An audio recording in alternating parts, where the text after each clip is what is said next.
High, আমি মেহুলি। আজকে আমি তোমাদের সাথে পেঁয়াজ রসুন ছাড়া সম্পূর্ণ নিরামিষ দুটো রেসিপি নিয়ে চলে এসেছি। ফার্স্ট যেটা তোমাদের দেখাবো কড়াইশুঁটির ধোকার ডালনা, আর সেকেন্ড হচ্ছে দই লুচি। তো চলো ভিডিওটা শুরু করা যাক।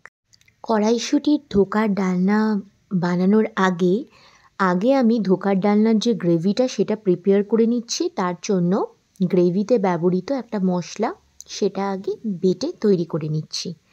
এরপর আমি দুটো মিডিয়াম সাইজের আলু সেটাকে আমি বয়েল করে কেটে নিয়ে এটাকে আমি ফ্রাই করে নিচ্ছি। এরপর আমি কড়াইতে দেব তেল, সামান্য একটু তেল যোগ করে তাতে তেজপাতা, গোটা জিরে, বেটে রাখা মশলা, তার সাথে সাথে দই, হলুদ গুঁড়ো, কাশ্মীরি শুকনো লঙ্কার গুঁড়ো যোগ করে ভালো করে আগে মশলাটাকে মিশিয়ে নেব। তারপরে এর মধ্যে আমি দিয়ে দেব ভাজা আলু। এরপর ভালো করে আলুটা মিশিয়ে নিয়ে, এই রেসিপিতে কোনো টমেটো কিন্তু ইউজ হবে না। আলুটা ভালো করে মিশিয়ে নেবার পর তারপরে আমি এখানে যোগ করব গরম মশলা গুঁড়ো। এরপর আমি বেশ অনেকটা মাত্রায় জল যোগ করব, কারণ ধোকার ডালনার অনেকগুলো পিসেস এখানে পড়বে, বা যেহেতু এখানে কোয়ান্টিটিটা অনেকটা, তার জন্য জলের প্রয়োজন আছে। আর লাস্টে আমি ঘি দিয়ে 5 মিনিট মতো মিডিয়াম টু হাই ফ্লেমে গ্রেভিটাকে একটু ফুটিয়ে নিয়ে গ্রেভিটা এবার আমি এক সাইডে রেখে দেব। এরপর ধোকার ডালনার জন্য আমি কড়াইশুঁটি, আদা, শুকনো লঙ্কা, ভুল বললাম, 2 পাকা লঙ্কা, 2 কাঁচা লঙ্কা, আর তার সাথে একটু বেসন আর জল দিয়ে কড়াইশুঁটি ঠিক একটা পেস্ট করে নেব। তারপরে আমি একটা প্যানে তেল যোগ করে, তেলটা গরম করে এই পেস্টটা যোগ করে, আর এই অবস্থাতে তোমরা নুন যোগ করতে পারো, বা নুনটা তোমরা যখন পেস্টটা করছো তখনও দিতে পারো। আমি নুন দিতে ফার্স্টে ভুলে গেছিলাম, তারপর আমি পরে দিয়েছি। তো আমি বলবো যে বাটার সময় নুনটা দিয়ে দিলে বেটার। এরপরে পেস্টটাকে তোমরা তেলের মধ্যে ভালো করে মিশিয়ে নিয়ে তোমরা মোটামুটি মিডিয়াম টু হাই ফ্লেমেই তোমরা পেস্টটাকে মেশাতে থেকো।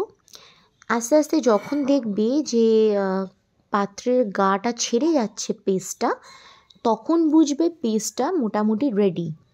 এরপরে একটা থালার মধ্যে আমি সর্ষের তেল যোগ করে পুরো থালায় সর্ষের তেলটা মাখিয়ে নিয়ে তার মধ্যে আমি পেস্টগুলো সব যোগ করলাম। এই পুরো পেস্টটা যোগ করে পেস্টটাকে ভালো করে পুরো থালায় আমি স্প্রেড করেছি।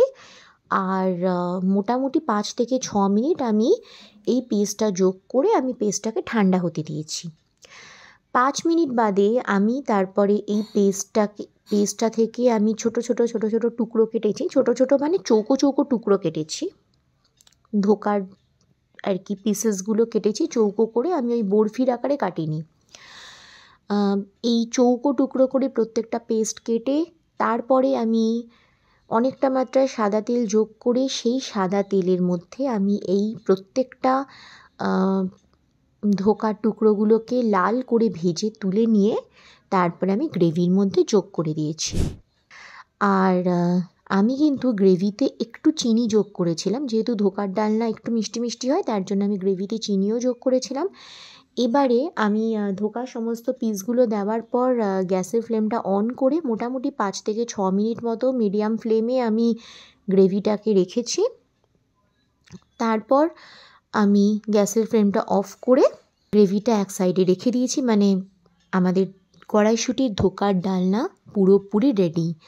5 থেকে 6 মিনিট মিডিয়াম টু হাই ফ্লেমে রাখার পরে তারপর যখন আমি গ্যাসটা অফ করে এক সাইডে রেখেছি এই ধোকার ডালনাটা, আমি বেশ অনেকক্ষণ পরে দেখলাম আস্তে আস্তে ওপর থেকে জিনিসটা চাপ চাপ মতো হয়ে গেছে, মানে পুরোপুরি আর কি রেডি আর কি, মানে সার্ভের জন্য।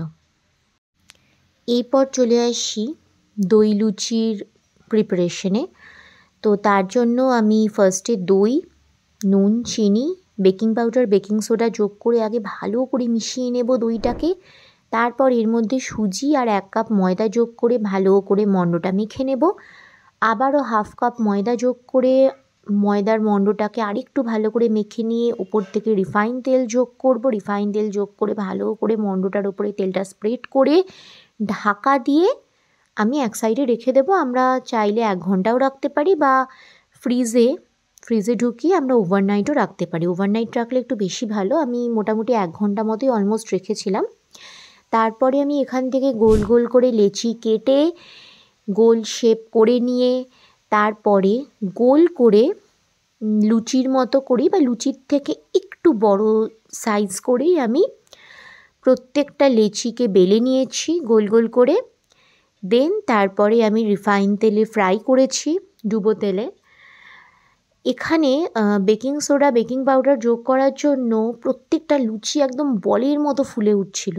হ্যাঁ, ফার্স্টে ইনিশিয়ালি যখন আমি দিয়েছিলাম একটা পিঠ পুরো একেবারে যে বলের মতো ফুলে উঠেছিল সেটা না, বাট যখন আমি সাইডটা ফ্লিপ করেছি তেলে সাথে সাথে দেখলাম বেশ ফুলে একদম তেলের মধ্যে খুব সুন্দর করে ভাসছে।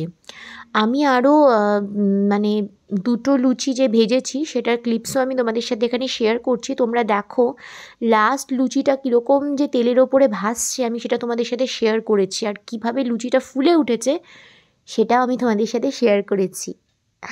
সো আমাদের দইয়ের লুচিও মোটামুটি তৈরি। 2টো পিঠ মোটামুটি হালকা লাল করে ভাজা হয়ে গেলেই আমরা তেল থেকে তুলে আমরা সার্ভিং প্লেটে সার্ভ করব। আমাদের কড়াইশুঁটির ধোকার ডালনা আর দইয়ের লুচি পুরোপুরি তৈরি। যে কোনো নিরামিষের দিনে বা উপোসের পরে বা বাড়িতে কোনো এমন গেস্ট এলো যারা ভেজিটেরিয়ান, তাদেরকে খুব অনায়াসেই তোমরা এই পদ দুটো রেঁধে খাওয়াতে পারো। সো ভিডিওটা কেমন লাগলো অবশ্যই জানিও, আর ভালো লাগলে লাইক করো, কমেন্ট করো, পারলে শেয়ার করো, আর এরকম আরও সুন্দর সুন্দর রেসিপি দেখার জন্য আমার চ্যানেলকে সাবস্ক্রাইব করো।